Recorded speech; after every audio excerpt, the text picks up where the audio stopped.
Now, the roadmap that we'll be taking for this would be, we'll be discussing competency. What is competency? What are the main components of a lesson plan? And one by one, we'll be dealing with all the components in detail. So let's begin with what is competency. Now, I like telling stories to my students, and right now I take the position of a teacher. So I'll start with a story. There's a great line by a Hindi poet, Bhartendu Harishan, who says that Pani khatiya tar raha, poot mare baki aab, which means that a person who was trained in a foreign language came back home, was sitting on the bed, and he was not well. He wanted water, and he kept on asking his mother for water in the foreign language. Aab means water. The mother could never understand, because he had come from outside. He was not aware of the house and the whatever was kept in the house. The poor child died saying Aab, while his mother tried to decipher what was he asking for. So my point is that when we study, when we educate ourselves, the purpose is to lead a better and a more comfortable life. It's not all about money. It's about performing simple tasks from day-to-day life. So anything that we learn, anything we teach our children should make their life better, easier, and it should help them grow, perform the task that they want to perform in more convenient manner. During the last 100 years or so, education has been restricted to rote learning. We are telling the children to cram up the concepts, answer them in the exam, or give them standardized tests. Competency provides training for skills, training to perform a certain task. So when you are learning a concept, it does not restrict you to just learning, writing, learning, and reciting those concepts. It helps you perform certain tasks or helps you develop some abilities so that you can perform one particular task that is related to that concept. So competency basically means ability or skill to perform certain tasks. However, it is not detached from the concept, the core content of the topic. It is in every possible way connected to the core content. So core content is an integral part of competency-based learning. So this is what I was trying to stress. It is the ability to apply or use a set of knowledge, skills, and ability to successfully perform critical work functions or tasks in a given work setting. If you look at this concept, this is what we do when we get employed, when we get a job, when we join a workforce. This is what we do. Sometimes we happen to say, why do we need to study integers, or why do we need to know what are the components of cell? Every time you teach a child, it should be connected to a task profile that the child can perform in his future life. The core content should be linked to some skill or some work related ability that the child can accomplish it later in his life. Now, these are the two definitions of competency-based education. I'll skip on the earlier definition and focus on the 2019 definition, which says that we empower students to make important decisions about their learning experience. That is, when you introduce a topic, you tell the child that learning this lesson means what are the goals of that lesson, what is expected out of you once you have completed this topic or once you have learned about this theme. Then you have to guide the child into a decision-making process about how he is going to accomplish that task, how he is going to make sure that he has reached that target that you have set for him. So competency based learning becomes individualized process. One child may like to learn the concept first, then make a flow chart or a mind map or draw the content. One child may read the lesson and simultaneously make the flow chart, and then later on try to uh, develop an understanding of the concept. So competency based learning helps the children make conscious decision how they will grasp that knowledge, how they will apply that knowledge, and how they will demonstrate what they have learned. Assessment has to be meaningful, positive. It has to have a time factor, and it has to have constant feedback. So assessment in competency based learning is not something that you do at the end of the lesson. It is continuous, and immediate constructive feedback has to be provided to the children. Then the evidence of developing competency is not how much time the child has spent on the topic or theme. For example, in traditional methods, we take maybe 7 periods for one lesson or 6 periods for one lesson. At the end of that, we have an exit ticket and we give a test, and then we move on to the next lesson. Here in competency, it is not about how much time the child is spending on that lesson or how much time you are spending in providing instructions for that lesson. It is more about how much competency that child has developed. If the child is deficient, you are supposed to provide constant feedback and follow the principle of equity. Some children may not require that much of effort on your part. You can leave them and help, just guide them to their own personal levels of growth. Some children who are slightly slow paced may require some more of your attention and may require even some more of the time. So criteria is to judge a child or to assess a child on the basis of mastery of the concept rather than on the time spent on the concepts.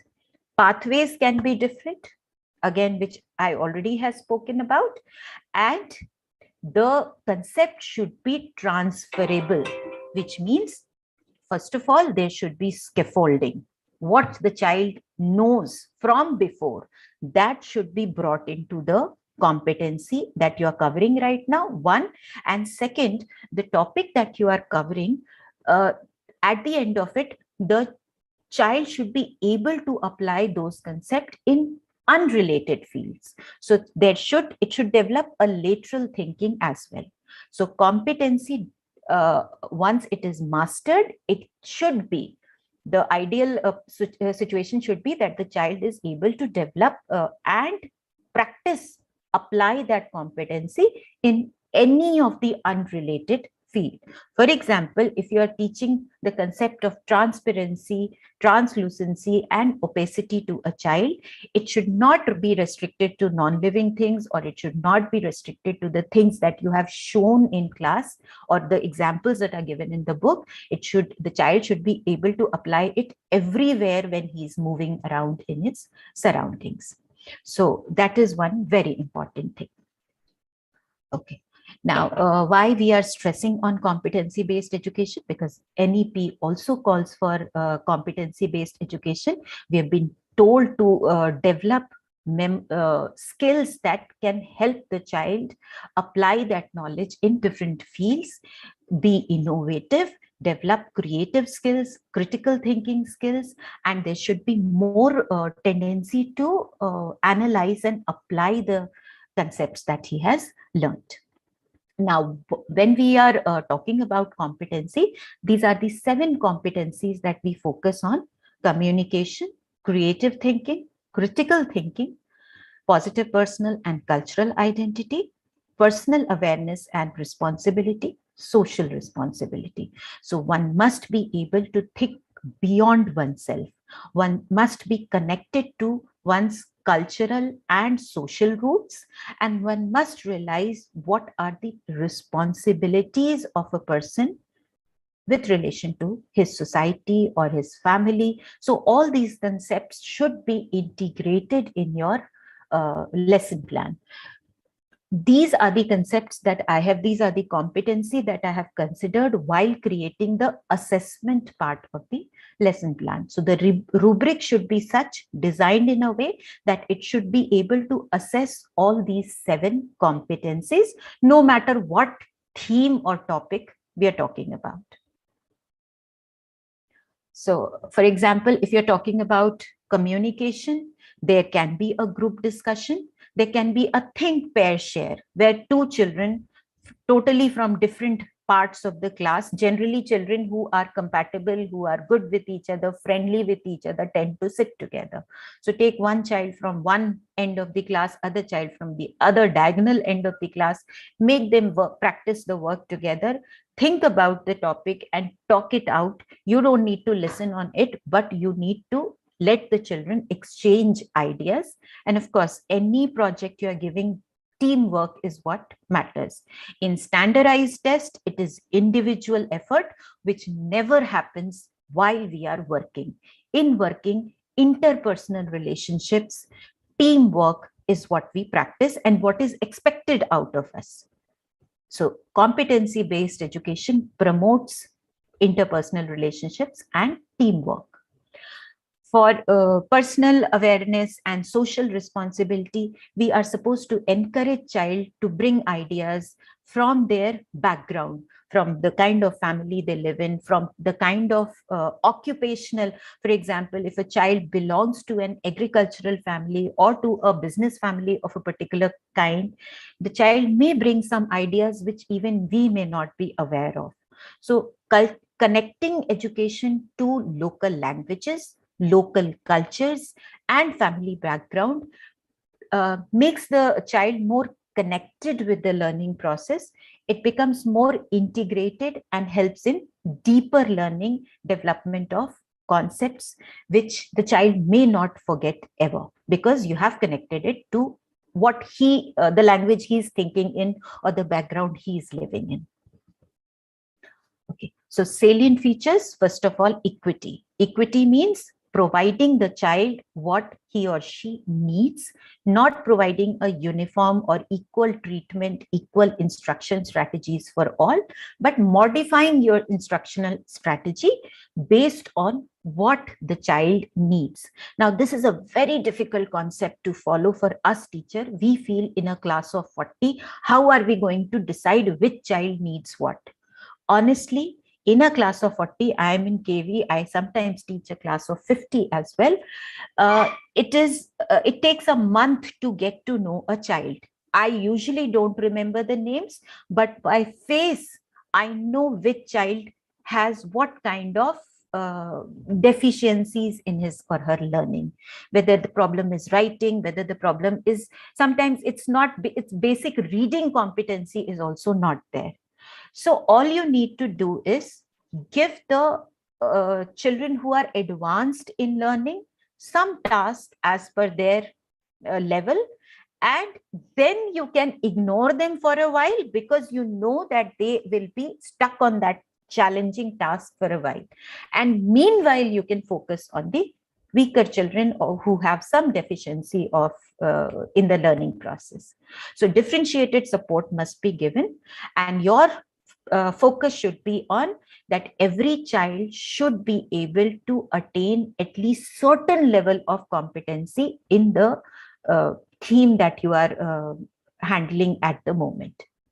Continuous assessment, again, we don't need to do every time, give a test or a quiz or something. Sometimes peer assessment, letting the child speak in front of the class, talking to a child and letting one child help out another, and then you can discuss who has what problems. Children are very enthusiastic when you give them responsibilities, and they handle it very seriously when you assign them a task that this is your classmate, he's stuck here, he has a problem here, and you need to help him out.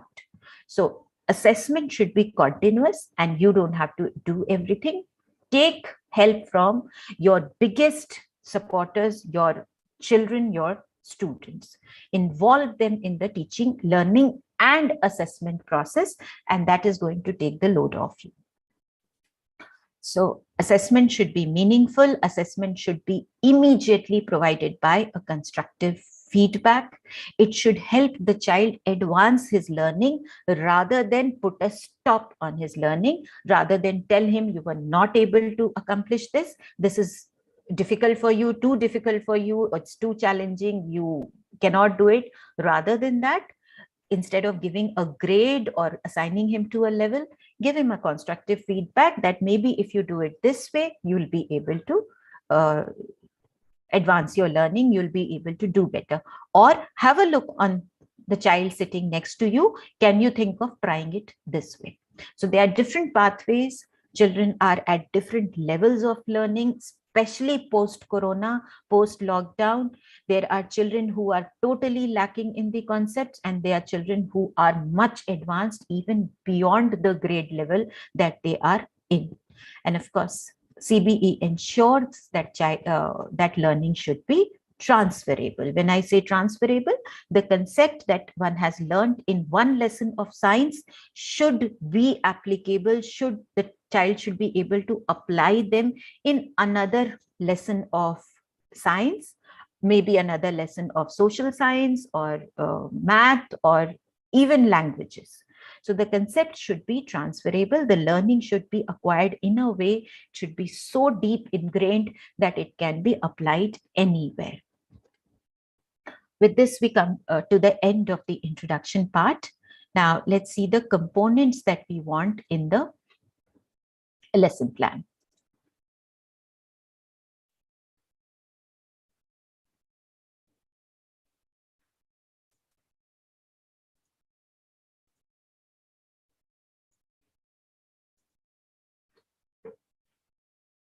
So commonly, the lesson plan should comprise of these 4 components. The competency that you are aiming for, that should be specified. Competency is a broad goal that we are pursuing. That competency has, to achieve that competency, to achieve that mastery, we are going to take a stepwise approach. Each of these steps that you take towards achieving a competency will be included in the learning outcome. So competency is a broad aim that you are going with, that you are pursuing, and the manner, the strategy in which you will be pursuing that goal will comprise the learning outcome. Learning outcome is a concept that we are very clear with when we talk about lesson planning, but few things about competency-based education or learning is that you should be very clearly specifying what the children you want them to learn, and all the learning outcomes should cumulatively lead you towards achieving that competency. One more difference in traditional lesson plan and competency-based education is lesson plan is something we never share with children, but in competency-based learning, we want the children to take the lead in the learning process. Self-directed learning is what we require here. So we share the competency with the children. Sometimes we also share the learning outcomes wherever required. So if I have divided the topic to spread over maybe 6 days, for one of these days, I might require to share that the task for today or the goal for today that we want to master is this. So that day's learning outcome has to be shared with children. The first thing, that is the competency that we are going to introduce, that we are going to pursue, has to be shared with children, so that each child, each learner in your class knows where he has to reach. He may not know where he stands right now, but he should be clear about what step or which goal he has to hit on. The target should be very clear to him. Pedagogy is, of course, the teaching learning process and assessment. So one by one, we'll do these. So competency comprises of these 3 things: learning outcome, pedagogy, and assessment. Now, these will be the parts in which the lesson plan will be divided. The theme or topic, competency, competency pursued by learning outcome. Time has to be specified, because in assessment, one of the criterias for achieving mastery is how much time the child is taking to complete the task or to attain the mastery that you have targeted. The activities, core content, and the assessments. So now for my sample lesson plan, the theme or topic that I have taken is getting to know plants. In my curriculum, this is covered in grade 6, and this is what we'll be broadly aiming at. But of course, the lesson plan can be customized for whichever subject or topic you are teaching. Now, competency means here that this is what I'm going to share with my learners. The purpose of this lesson plan or the competency that we are targeting at is to describe the structure and roles of parts of a terrestrial perennial plant using a paper model showing the plant parts. So I'm very clear about what I want the children to describe. Not any plant. It has to be a terrestrial, not a herb, not a shrub. It has to be a perennial, which means it has to be tree. The paper model should be prepared. That paper model, the child has liberty of designing and making the way he or she wants to. And then there has to be labeling of parts and a presentation. So in the presentation, the child will be describing the part and assigning roles to the part.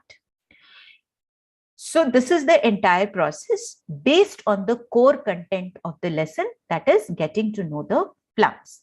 Now, these are the 6 things that I'll be following during the teaching or the learning of this lesson. Again, communication, creative thinking, critical thinking, responsibility, personal and cultural identity, and awareness. Now, how is learning outcomes different? Learning outcome in traditional learning is based mainly on learning the concepts and understanding the concept. That is where in traditional teaching, the buck stops. You learn and you comprehend. That is it. In CBE, the focus is on understanding and applying those concepts in a creative manner. So creativity is the stress here. Application is the stress here, not just learning and comprehension. So we are moving from learning to applying the concepts. Now, this is a acronym that you can use for designing your lesson plan. SMART. Your learning outcomes should be specific. They should be measurable, because for every learning outcome, there is a rubrics point assigned. It should be attainable based on general grade level or general learning level of the children. It should be relevant to your core content or your topic, and it should be time bound. Time has to be specified. It has to be a part of the assessment. Now, these are the learning outcome for the topic I have taken. The child should be able to identify the parts of a plant, classify the plants on the basis of size, herb, shrub, and tree, nature of stem, and lifespan, because he has to make a paper model for perennial and terrestrial plant. So he has to be able to identify these. Relate the plant parts to its role. That is how he is going to describe the plant parts and give the role. For making a paper model, knowing and drawing is important. So the child should be able to sketch the plant and label all its parts. Compare the plant parts of different categories. There would be carrots, they'll have roots. There would be sugarcane, they'll have roots and stems. There'll be spinach, they'll have root, stem, and leaf. So by this, the child should be able to peep into the various groups of plant, modification of plant parts. Then justify the structure on the basis of habitat. For example, cactus, a different structure for stem and leaf. based on its habitat. An aquatic plant, Vallisneria, a different structure, or lotus, a different structure based on aquatic habitat. Then correlate these two, the habitat and the structure, on the basis of what he's seeing outside. For that, you can take him to a field trip. He should be able to integrate knowledge, imbibe knowledge from his surrounding. And finally, he has to present it in front of the class. So he should be able to effectively communicate knowledge through that paper model. So paper model kept in front, and with the help of that paper model, the child should be able to verbally describe in front of the entire class. Now, these are the learning outcome. For this purpose, you can make groups of 2, or you can let the child do it individually. Both can be done.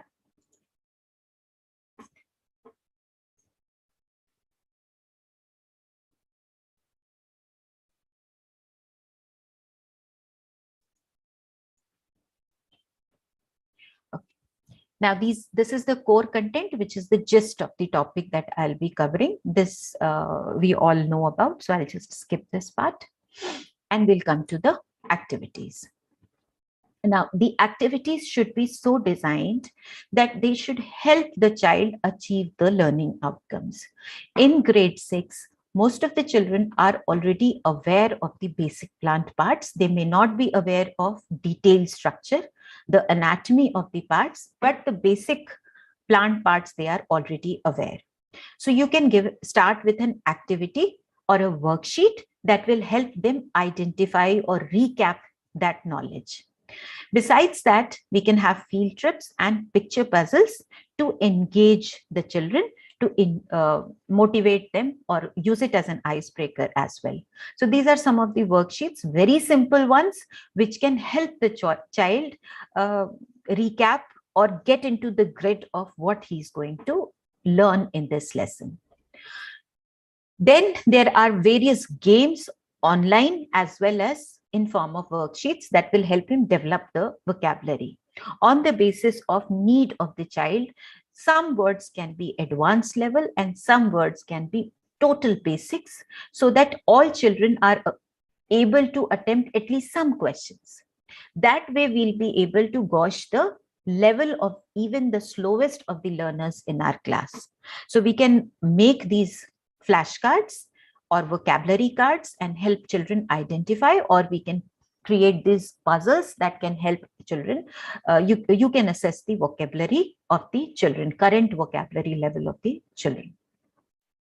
We can have field trips. At times, we don't have time to take children outside. We don't have resources to take children outside. I found lots of YouTube videos that provide wonderful field trip of different locations to children. Like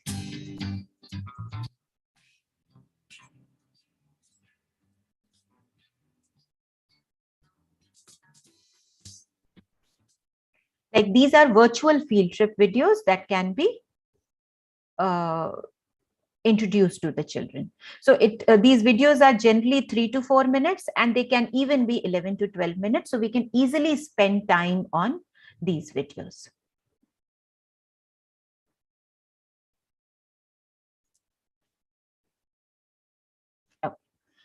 Now, another activity will be drawing and modeling. Here we can give a free rein to the children, whatever they can use, whichever material that is easily available to them. These are some of the models that were made by my students in the previous session, and they came up with wonderful ideas to explain the various parts of plants.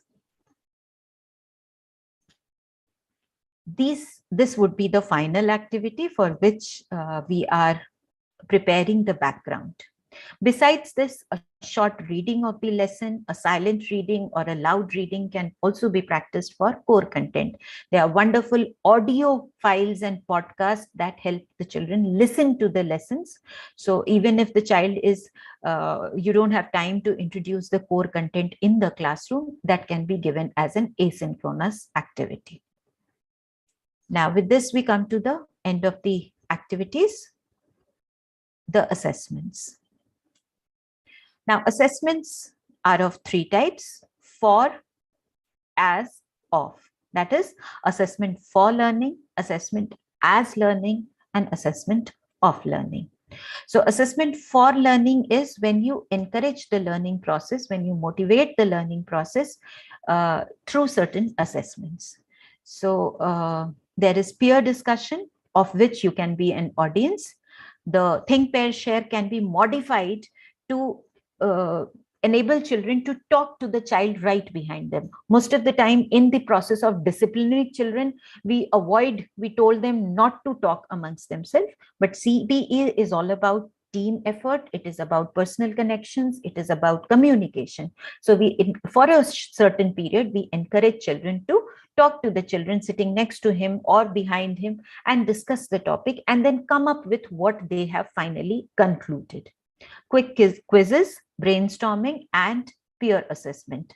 Again, peer assessment can be prepared as a proforma that can be standardized as per your need and repeatedly used in different prints, in different copies. You can use it repeatedly, the same peer assessment proforma. Remember, children are not teachers. They have to be given precise guidelines on the criteria on which they need to assess their classmates. So clear guidelines should be given. Which are the vocabulary words used or keywords used? How was the flow of the conversation? Which concepts were covered and which concepts were omitted? All of these need to be clearly defined in peer assessment proformas. The second one is assessment as learning. So as learning is when the child encourages himself. The child is involved in learning process himself, and the assessor, the person who is assessing, is the child himself. So here, self-assessment, describing the learning process through a roadmap or a mind map, that is given. A reflection, what the child has learned, where he has missed. Again, these are things that child is writing himself, and it is more of telling himself what he has learned, where he has missed, and what he needs to do to improve the learning process. So here we are not the judges, we are not assessing, we are helping the child in the right direction by giving him a slight nudge. That is all. The final is this. This is a self-evaluation sheet, a self-evaluation proforma that you can give to the child. The child listens to the instructions carefully, and these are three options because children these days talk in terms of emojis and acronyms, so you can go along. Stays on the task, perseverance, brings all material required, planning, completes work in time, organized, work is neat and clear, respectful and cordial to my classmates, listen to others when they were speaking, and give my best effort. This is a self-evaluation proforma that you can give to the child and tell him to make an honest judgment of himself. Sometimes they may not be honest, sometimes they may be, and that risk we need to take because the ultimate goal is to help the child grow. So even if out of 40, 10 children are doing it honestly in the first instance, maybe that will motivate the remaining 30 to be honest the next time. And whether the child is marking himself as a happy face, he knows where he is lacking. So somewhere he will be motivated to do it better the next time.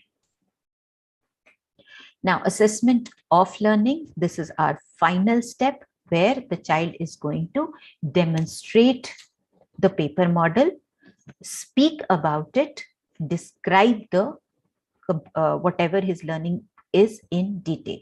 So that is where you are the one going to assess the child. And for that assessment, this is the rubrics that I have designed.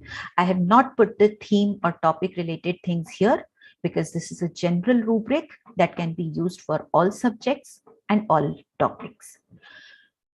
4 grading levels: inadequate, which means you need to work more with the child to take him to the competency level. Average, again, the child needs some effort.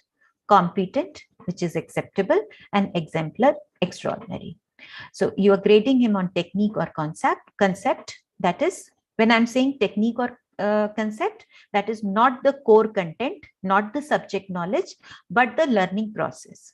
So whether the child understood your instructions, what materials are required for the topic, what skills he needs to uh, practice to help him achieve that competency goal. So these are the 4 levels. Final or the exemplar level is that he's mastered the understanding of task, materials, and the skills used that were discussed. Mindset, what kind of motivation level the child shows, whether he's passively involved in the process, whether he's slightly engaged, explores idea, though he may not be interested enough to pursue it. A child explores idea and goes on to pursue those innovative thoughts. And the mastery level is when the child not only explores new ideas, but is open to, is continuously making efforts to improve on the process, improve on the work that he's doing.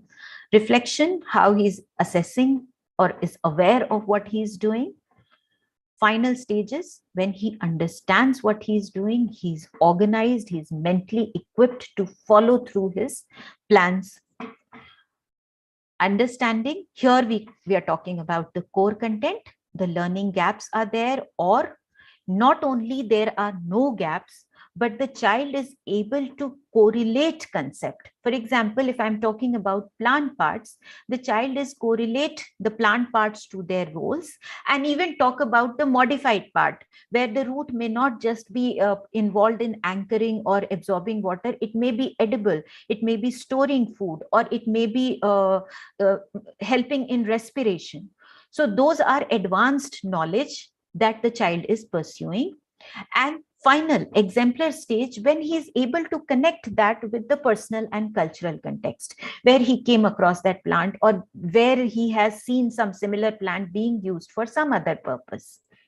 Craftsmanship is the kind of work that he has produced, because paper cutting, pasting, designing requires a skill of a different type. Effort, whether the work was completed in time, whether the presentation was smooth, whether the presentation covered all aspects, and whether the presentation covered core concepts, and whatever queries were asked from the audience, that also were smoothly and confidently handled. So these are the components of the rubrics that will help us assess the level of the child and then accordingly plan the remedial process. Now, this is the sample lesson plan. Again, I have stuck to a very general theme, except for the core content part. The remaining are quite general. Sorry. So competencies, listening to the instruction, understanding planning tasks, preparing the roadmap. Now here I have gone back to the 6 skills that we had discussed in the beginning: communication, creative, personal awareness, knowledge of the subject, social and cultural responsibility, etc., and creativity. So these are the things that I have included in the competency. For the learning outcome, we already discussed in detail core content. For the pedagogy part or the teaching learning activities, I have assigned time for each of the activities and specified them whether they are synchronous, that is, the children will be doing them together in the class, or they'll be doing them as a home assignment or on their own free time. The 3 types of assessment: for, as, and of learning. So these are things. Now, since I have covered mostly on one theme, I came across quite a few interesting competencies for other subjects. For example, for math, you can ask if you're teaching math, maps or scales, you can ask the children to draw a scale map of a school premises, including all the wings, all the buildings, all the ground areas. That can be an activity. Or a funny activity, for example, There are so many children in class.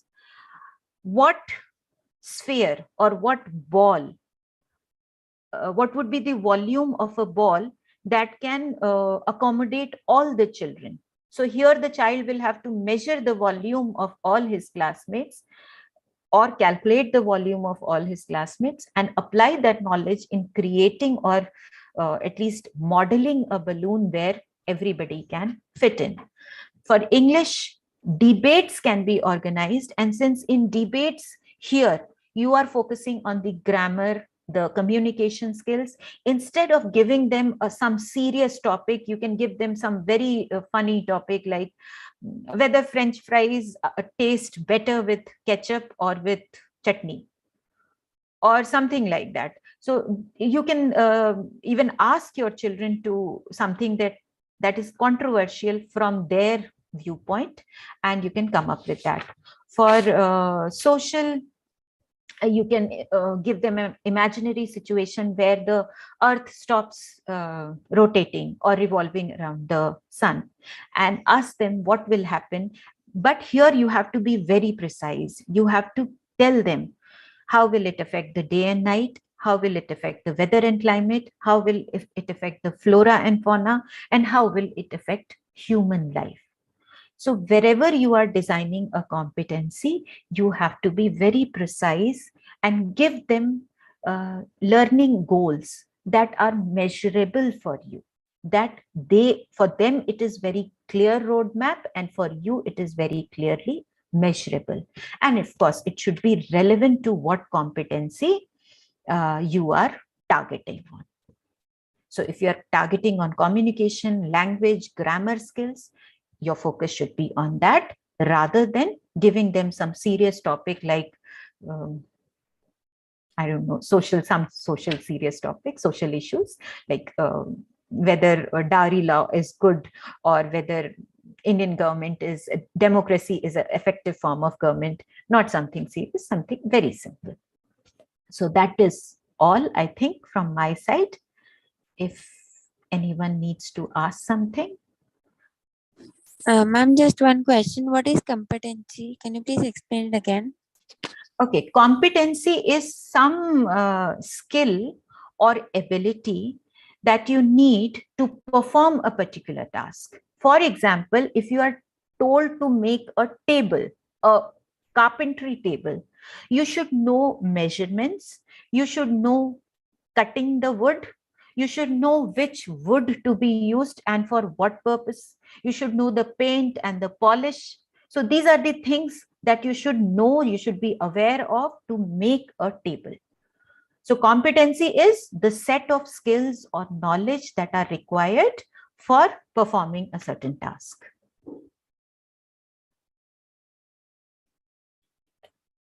Is it clear? Yes, ma'am. Yes, ma'am. Thank you so much. Okay. The feedback form has been provided in the chat box. Kindly fill up that so that we can know that how many teachers have been eligible to get the certificates. Ma'am, there is one more question. In the sample lesson plan under pedagogy, what does ASYN means? Okay, ma'am, ASYN means the activities have been designed either to do in a group or to do on their own as home assignment. So ASYN is asynchronous activities, that is the activities that children do on their own. And synchronous, SYN, is the activity that children do in the classroom together. So asynchronous and synchronous, I have shortened them to ASYN and SYN. Thank you so much, ma'am. Can you please share the last slide, like the slide before this? The lesson plan, right? Yeah. Okay, sorry. This one? Yes, ma'am. The participants who wanted to take the screenshot, kindly take that so that we can wrap up the session. The link for the feedback form. Okay, I'll post it again. Yes, here's the feedback form link. Thank you, Abhilasha ma'am, for your valuable time. Thank you, participants, for joining with us. The link for more upcoming sessions is already pasted in the chat box. I'll post it once again. Okay, there is one more question. Isha, can I handle that? Yes, sure, ma'am. Okay. So someone, I think, Yashaswini, ma'am is asking, how do you make second graders from low income private school understand their aims and goals? Okay, ma'am. So supposing you are teaching different types of houses to the children, which is something that you can explain in the terms that they will understand. For example, you can tell them there are different people. You come to the school on a bicycle, or when you walk to the school, how many types of houses you come across. So let's study about, there are certain other types of houses that you may not come across on your way, but they are there, and we are going to study about that. Similarly, if you are teaching math, simple additions, you give them an example of their parents going to a shop, buying some things. They need to buy 2 toffees or 3 toffees. How are they going to add up that to pay the shopkeeper? So something us, and therein I'm planning a next session on that, story based pedagogy. Second, I think all the primary classes, the topic should always start with a story to connect the theme with the story and to engage, as well as add the fun factor to the teaching process. So once you engage the children, you can take it ahead from there. You can make your learning serious, but engaging is should be through a story or through a video. If you don't have a story to tell, should always be through that. Okay, does that answer your question?